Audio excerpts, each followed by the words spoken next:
Hello and welcome to Catholic Unscripted. I'm Katherine Bennett. I'm Mark Lambert. I'm Gavin, and those are the Chicago Police Department serving somebody this evening.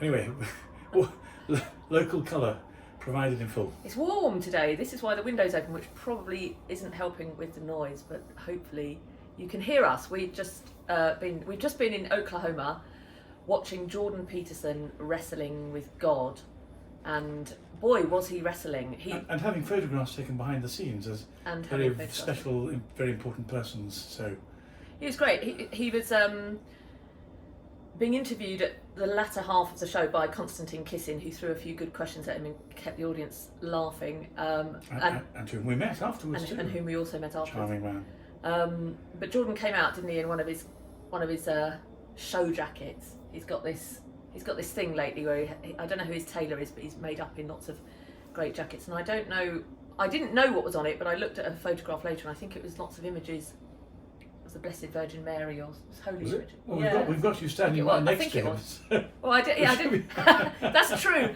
I was looking at a photograph. I didn't actually think to look in detail when he was standing right next to me and I had my arm around him. But I think it was Holy Images. So here he was. We went to see him as part of a 52-week tour, I think it is, promoting his book, We Who Wrestle with God. And he was in Oklahoma City, and we went along and watched him do exactly that. And it was a bit hand-wringy. What did you make of it, Gav? Oh, well, thank you. Well, he was certainly wrestling with himself. I mean, I love Jordan Peterson. So first of all, if I sound critical, it's meant to be constructive criticism. I've no idea how such a man manages a public platform where he's constantly exposed all the time. So I have huge respect for him. But the crowd just loved him. He was surrounded by people who were baying out their enthusiasm, and they all looked well dressed, well washed, and quite keenly intelligent in the half light. It's quite amazing the crowd he gets, isn't it? It was fantastic. Really, when you think what he's doing, it's. I said to somebody at the hotel, they said, "Why are you here?" And we said, "We're going to see someone speak at the Paycom Centre, which is this huge centre opposite." And they said, "Is it a comedian? Is it a band? Is it a rock band?" And we said, "No, it's a psychology lecture." It's a psychology lecture, and it sort of hit us how wonderful, but what was kind it? of crazy 3 hours. this is. It was it's 3 hours, and it was a packed basketball stadium, and it's one of 52 events. So he's packing out everywhere, and he really is just coming out and wrestling, as he says, with these ideas, wrestling with ideas of good and evil. Sorry, Gav, carry on. Well, but that was the thing. So he came out and wandered up and down, wringing his hands, and then said he was going to help us understand what reality and truth were. And Mark and I have studied a lot of philosophy together, and this is fighting talk, and we began to dribble a bit with anticipation. And then the first thing he didn't do was to define his terms. So I thought, well, what? But he moved into therapeutic process, really. And I got bored halfway through and began to plan my summer holidays. But he came back. Once or twice he touched the pulse of the crowd, particularly when he began to apply some competent psychological insight into moments where everybody has trouble, and he was giving the example of the would-be powerful dictator father and the grotty little troublesome child, basically recycling Freud's superego, and in language people liked. They began to applaud and pound the floor with excitement. But however, towards the end he began to talk about evil, and then this is where he became substantially worth listening to.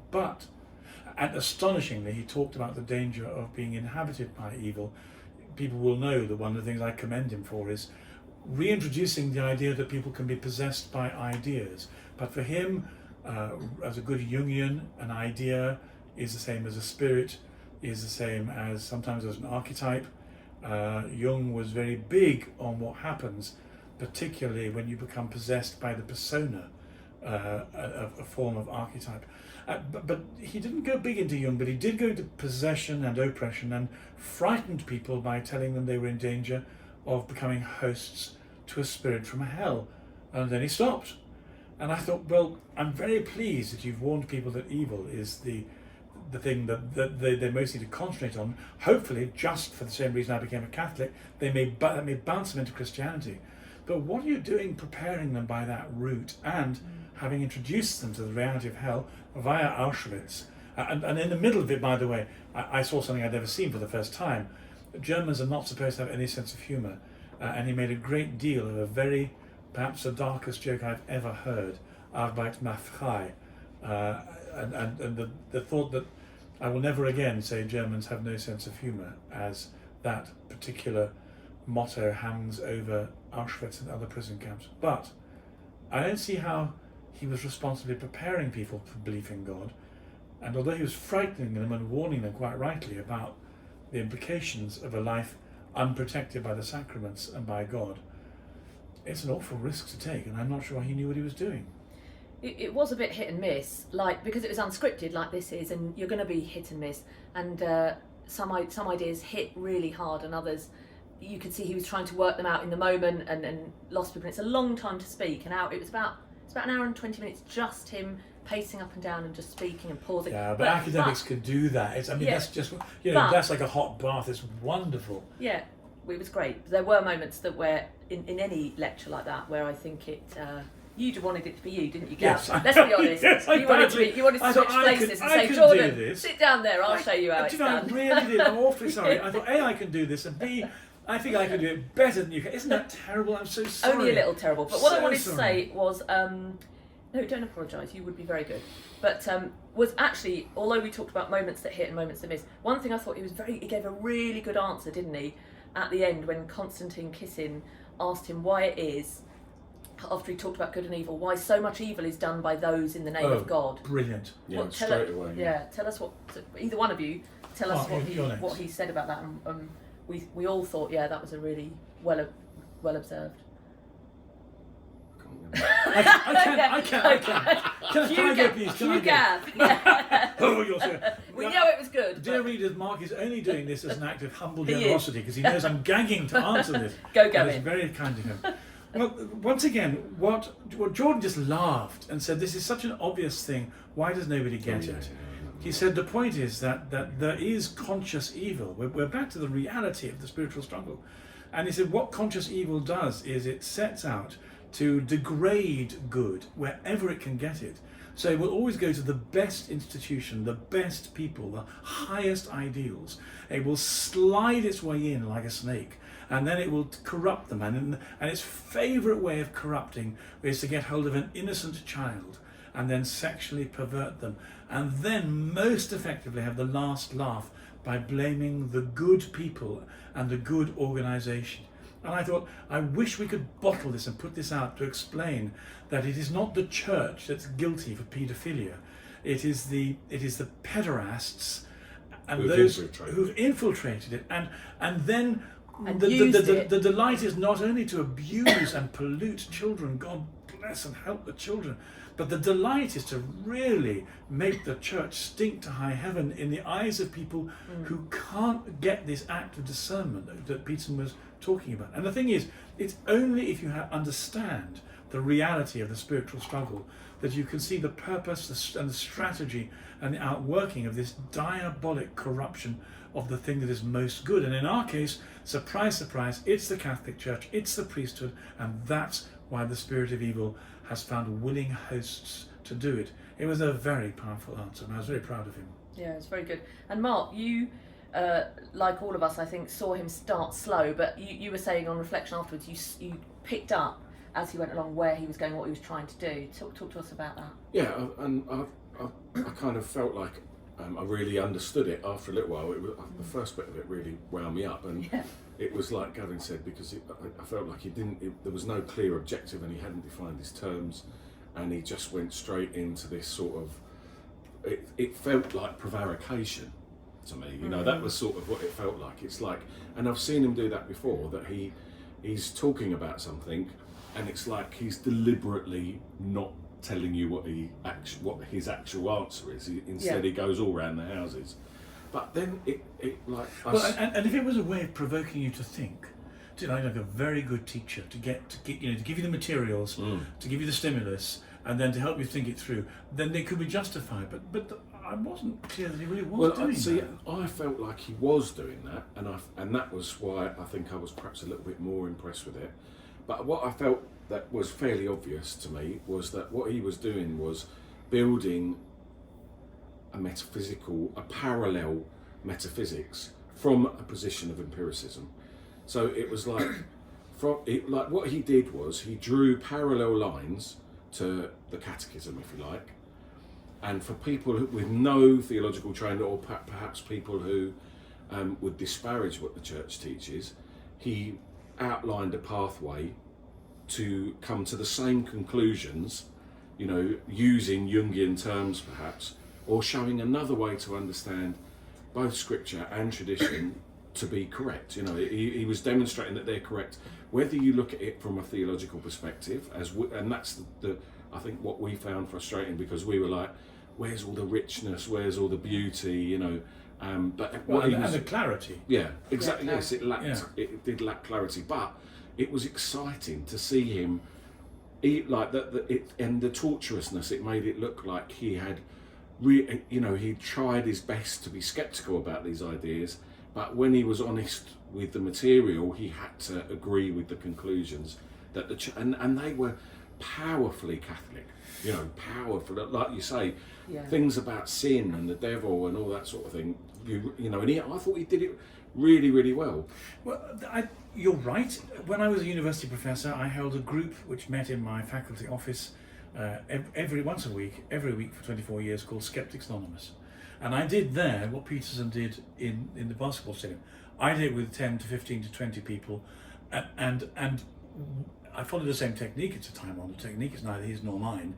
But I was able to monitor the thing by responding to what people said back to the, so if you like, well, essentially what he's doing is natural theology. It's natural theology in the psychological mode.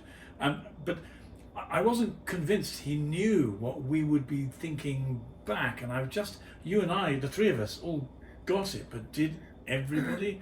There was one other absolutely wonderful thing that he did, which was so powerful, and it was to say that the whole work, so talking about communism, his experience of Marxism, the reading of Ivan Denisovich and the Gulag Archipelago, and he stood up and he just said, the whole left-wing utopian project is an exercise in diabolic resentment, and you want to watch out, he said, because if you feed the vast populace with undiluted high-octane resentment, you better watch out when they start turning on the competent people and destroying society. And he said that's exactly what happened in Russia when they unleashed the revolution. And I thought, this is so important.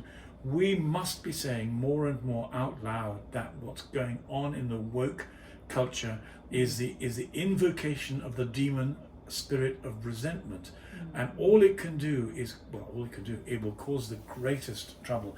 So he was asked, wasn't he, what we should do, whether we should overthrow the government, and this is where he stepped in and said it was the live not by lies antidote. Yes, but see, there was still so this is very good. Everyone tells the truth. He said we'll be fine, but it wasn't good enough. What he should have said was that the antidote to resentment is praise. It's praise. It's what the Catholic Church does. Lift up your hearts. We lift them unto thee, O Lord. You know, the whole of the liturgy. You could say that living not by lies is right worship in recognising truth. Right, Mrs. Bennett, expand on that. No, simply, you know, what he's encouraging people to do is not to accept lies. He did talk about right worship. I agree. Right. Well, I didn't think. You're right. I just didn't think he went far enough. The whole analogous stuff at the beginning about. Like he started off with basketball, then moved on to soccer, and he was talking about. That was really and I said to you, that's Lex. What he was doing was sort of, you know, Lex Orandi, Lex Credendi. Like, you know, the way we worship, the way we pray, is the way we live. And you could have I think it would be worth us investigating that ourselves at some point, because I'm not sure how accurate it is. You know, whether to say, you know, that the way we pray is the way we live, or whether to say, you know, that what we believe, to put, you know, Lex Credendi before Lex Orandi, because you know what we believe educates and informs the way that we pray, and that leads us to change the way that we live. But I wished he talked about St. Paul and the Catholic Church. St. Paul says in Romans, God works in all things for good for those who love him, and this is such a a profound promise of transformation, that it needed articulating. And then one of the things that the Catholic Church does is offer the divine hours, and the liturgy of praise that constantly punctuates the day is the antidote to resentment. So St. Paul and Catholic liturgy are the tools of undermining this terrible spirit of resentment and driving it out. Yeah. And I'd just like to have heard him say I agree, something like but I think he's that's not a Catholic. but I think that's on your tour, Gavin. When you're Yeah. on Gavin Nashenden wrestling with God, then you might find that. But I think given his limitations that he's Touché. no, but don't you think? I think he was probably he probably trying to direct people that way, but recognising his audience and wanting to give them food that they could take, and maybe it points them in that direction, but without explicitly talking about worship. And I wonder to what extent he missed. And this was the thing that we were saying. We met some people afterwards in the bar. We met some Texan cowboys. Oh, you two did. I went to bed. Yeah. Who were they were wonderful, and one of the guys was saying he missed the points.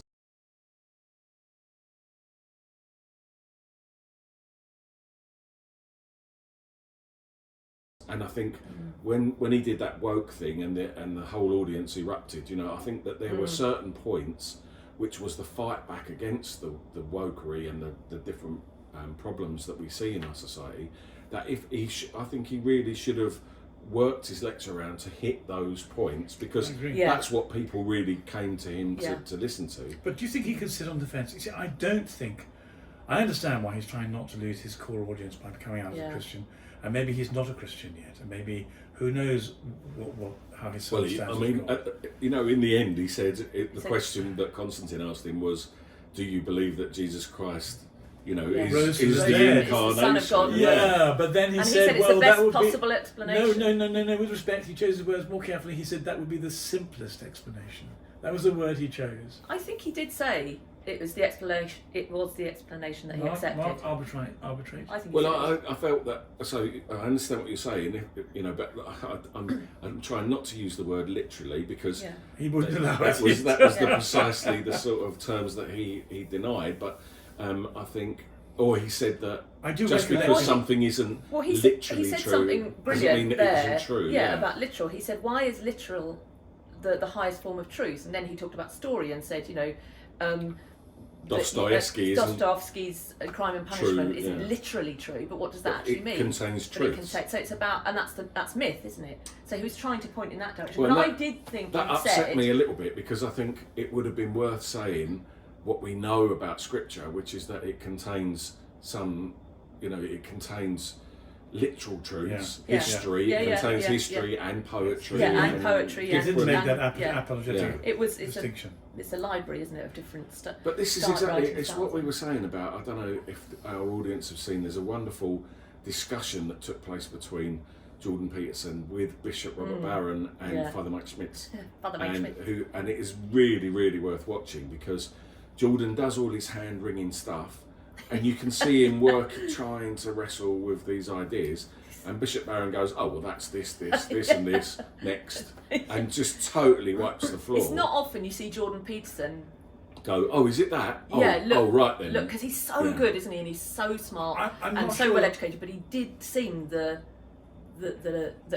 Barron sort of over. I think we're making a category error here. Barron's a bishop, and he ought to be able to do that. He's a clever, well-informed bishop. Jordan's playing a longer and more cunning game. There's nothing inferior in Jordan to dear Bishop Barron.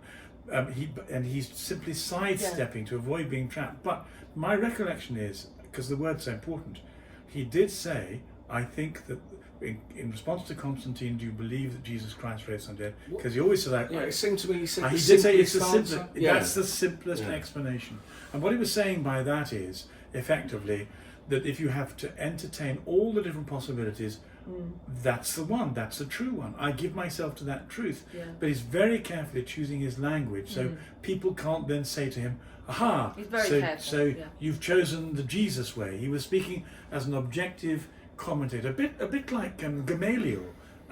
Let's run this thing along and see how successful it is. Yeah. So it was a Gamaliel-like, that seems to be the simplest explanation, and therefore it has my provisional consent. Seems appropriate. Something rabbinical. Yeah. I'll go with that. Yeah.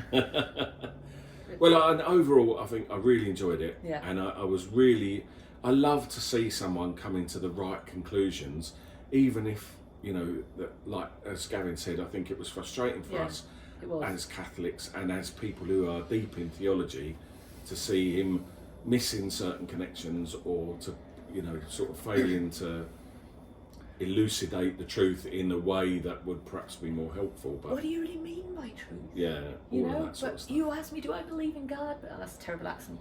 But I thought he did a brilliant job because he said, what do you mean by, like, so say the... What do you mean by real? Albrecht McFray, thing where he was saying, what is it, like at that point he was talking about evil. Is evil real? And he was saying, well, it's real enough to kill so many millions of Jews, in the Second World War or whatever. And, talking about how we experience evil and the difference between, and I love that whole bit where he was sort of against, Hume and Adams and Kant and, against that empiricism that is all about material reality and instead, sort of saying, look, because to me he built a fabulous metaphysics there. I really did think, like where he was saying, look, what is reality, And I think that's really important because we live in that post-enlightenment, post-empirical, sort of culture where the four horsemen of the whatever it is. I was less impressed. I mean, he did a very good job saying, compare the needs of a child with a scuffed knee to the time-space continuum that's 14 billion years old. And in one sense, but so everyone then said, well, of course, all our heart goes out as parents to the child with a scuffed knee, and it doesn't matter quite so much the universe is 14 billion years old. But what I thought he needed to do at that point is then extrapolate from the act of woundedness and compassion to the mind of the creator who'd taken 14 billion years to put it together. And not only did he not do that, but I didn't really think he even created a rope bridge so that other people could don't accept this criticism because just from our Christian heritage, we understand that that there's, you go through the purgative, the illuminative and the unitive stage, and you're further on in that journey than you must be able to see. No, we can't expect him to be in the unitive stage. No, but I'm not looking. No, I think he knows exactly what he's doing. I'm not looking back saying, if only you were as clever and as spiritually developed as me, you would be able to outline the map. I'm not saying that. And I'm not trying to do that to you. Good. Honestly, what I'm saying is, you're my friend, and what I know of you, you are in a different.